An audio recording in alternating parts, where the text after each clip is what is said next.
In upper school, we're expected to be able to do a number multiplied by a two-digit number. So today we're going to do 123 times 45. I'm going to use a place value mat to help me, and I'm also going to show you how to use a formal method as well. So I'm going to put 123 first at the top. Always put the largest number at the top when you're multiplying. And I'm going to put 45 underneath in the correct columns.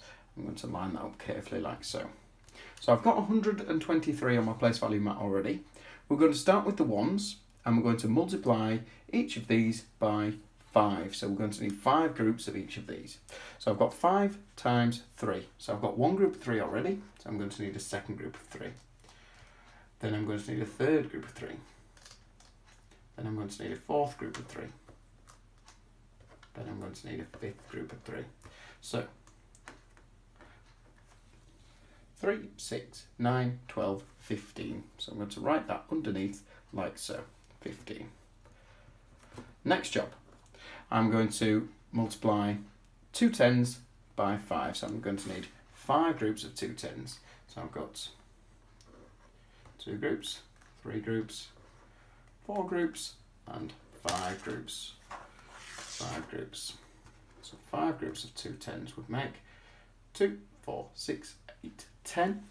Add the 1 10 that we've just regrouped would make 11 tens. So I'm going to put 11 tens like so.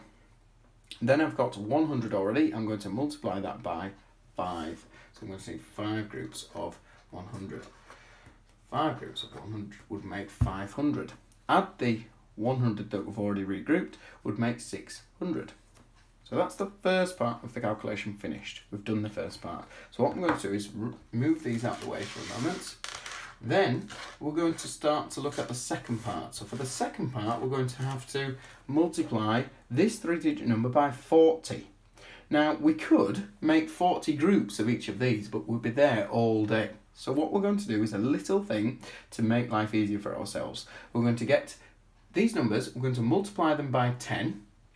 Then, once we've got the answer to that, we're going to multiply that by 4, because 10 times 4 is the same as 40. So it's exactly the same thing, but we need fewer rows.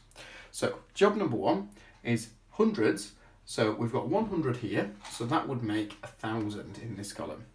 We've got 2 tens in this column, so that would make 2 hundreds instead of 2 tens.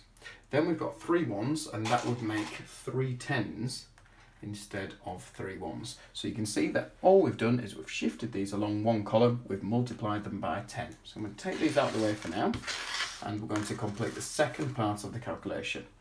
So what we need to do is we need to times each of these by 4 now, because we've times it by 10 already, so we're going to times it by 4. So we've got 3 tens, so we're going to need 4 groups of 3 tens. We've got 2 groups of 3 tens, 3 groups of 3 tens, 4 groups of 3 tens, so we can work that out quickly. 3, 6, 9, 12 tens. So we're going to put 12 tens in this column. So we're going to put 2 there, and we're going to put the 10 tens that we've just regrouped. Then we've got 200s in this column, so we're going to need to multiply 200 by 4. So we've got one group of 200, we're going to need 2 groups of 200, we're going to need 3 groups of 200, and we're going to need 4 groups of 200. So we've got 2, 4, 6, 8 hundreds. Add the 100 that we've already regrouped would make 9 hundreds. Then we've got thousands. So we've got one group of 1,000 already. We're going to need 4 groups of this. So we've got 2 groups, 3 groups, and 4 groups. So I put 4,000 underneath here.